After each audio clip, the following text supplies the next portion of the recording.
चिंता मत रेल हादसा हुआ सर उड़ीसा में 300 लोग लगभग मर गए, 1000 लोग घायल हुए।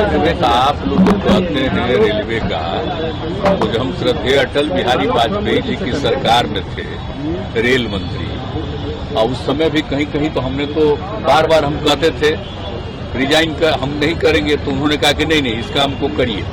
और जब यूपी में यहीं पर हो गया था बहुत ज्यादा, वेस्ट बंगाल में बहुत बड़े पैमाने पर, आप समझ लीजिए 1999 में जब हम थे, हाँ, तो वो हम थे रेल मंत्री ही, और वो एक्सीडेंट वहां हो गया था। वहां जा करके देखे, और जब लोगों के मृतक लोगों को देखे हमको इतनी तकलीफ हुई। और वहां से जब हम आए, हमने रास्ते में भी कहा, और श्रद्धेय अटल जी को, प्रधानमंत्री जी को हमने कहा कि भाई हम रिजाइन करते हैं, ये ठीक नहीं। तो उन्होंने उसको एक्सेप्ट नहीं किया।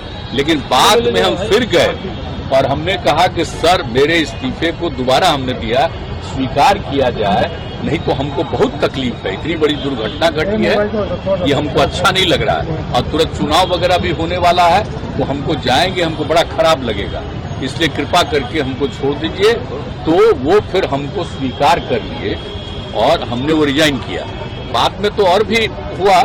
फिर इसके बाद में जब हमको फिर किए, तो हमने उसी समय रेलवे के लिए ये तय किया कि सर अगर हमको दोबारा बना रहे, बाद में हम आए उसके 1.5 महीना के बाद, 1.5 साल के बाद, तो जो तय किया गया कि जो चीज सब रेलवे के बारे में जो हुआ उसको स्वीकार किया गया, और वही काम जो प्रारंभ हुआ उसके चलते रेलवे की स्थिति बेहतर हुई। और उसके बाद फिर नई सरकार भी आई, तो उन लोगों ने भी इस काम को किया, तो हुआ है। लेकिन अब ये कैसे एक्सीडेंट हो गया है, इसको तो देखना चाहिए ना। और पहले आप जानते हैं रेल का जो डिपार्टमेंट होता था उसका बजट पेश होता था अलग से, आप जानते हैं ना। और सारे लोग, आपको नहीं मालूम है, पूरे लोकसभा में और राज्यसभा में सबसे ज्यादा लोग उसी के बारे में कहते थे। और जब हमको फिर मंत्री बने, तो हमने सारे लोगों को, जितने एमपी और इसके होते थे लोकसभा राज्यसभा, सब की बात सुनते थे, और उनके इलाके में 6 महीने में एक काम जरूर करवाते थे। तो इसलिए सब लोग होता था, सब लोगों की बात थी। और अब बाद में सोच लीजिए, उसका आज बजट पेश होता था, जब बजट पेश होता था सबसे पहले वो इतना ज्यादा आकर्षित, आप जानते हैं जो हम रेल मंत्री थे, पूरी रात चलती रहती थी हाउस, 7 बजे सुबह जाकर के बंद होता था, और अगले दिन का समझ लीजिए हम लोग करते रहते। लेकिन अब नई सरकार आई है, उसने बजट को ही खत्म कर दिया। तो इन लोगों को कोई सेंस है जी? आज जो है प्रधानमंत्री, उनको सोचना चाहिए ना कि उनके राज्य में कितना विकास के लिए गए और कितना काम किया। इन सब चीजों को तो यादें नहीं रखेंगे, तो छोड़िए ना, हमको उन सब की बात नहीं है। लेकिन मुझे बड़ी तकलीफ हुई, और मेरे कार्यकाल में जब हुआ तो आप समझ लीजिए रिजाइन करने वाले बहुत कम, 1-2 लोग थे, और हमने कहा कि हम किसी कीमत पर, और उसके बाद में सब चीज को कितना संभाला।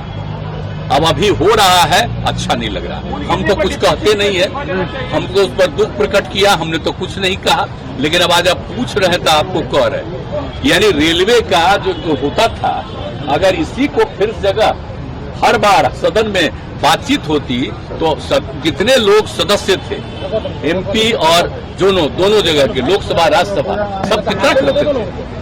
और आप जानते हैं कि किस तरह से लोगों के बीच में सारी बातों को रखी जाती थी, और कितना अलग मिल करके सारा बात होता था। तब आजकल तो ऐसा कर दिया है कि अब तो बिल्कुल अलग हो गया। रेल मंत्री को इस्तीफा देना चाहिए। ये हम किसी के बारे में कुछ कहने वाले आपने अपनी बात तो बताई ना, ये तो हम अपनी बात बता दिए आपको। हमको तो आदरणीय प्रधानमंत्री जी चाह रहे थे कि नहीं, लेकिन फिर भी जब हमने कहा, तो जब हम उनको एकदम एक बार रिजेक्ट कर दिए, दोबारा जब हम जा करके हाथ जोड़ करके हम चरण स्पर्श करते हुए कहते रहे कि हमको छोड़ दिया जाए, बहुत गंदा हुआ, तो अंत में वो स्वीकार किए। तो बात अलग है, हम किसी को क्यों कहेंगे आप करिए नहीं करिए, लेकिन हम कह रहे हैं क्या रेलवे का जो बजट पेश होता था वो तो उस तरह का प्रावधान नहीं ना होता है जी। नहीं तो एक एक चीज बात तो सबको मालूम होता। और आप जानते हैं इस देश में सबसे पुराना जगह क्या है? रेल है।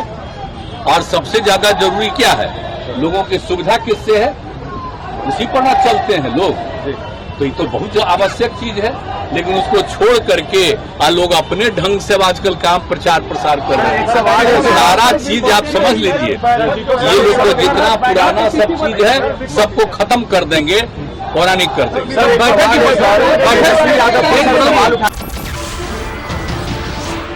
नमस्कार, मैं हूं मानक गुप्ता।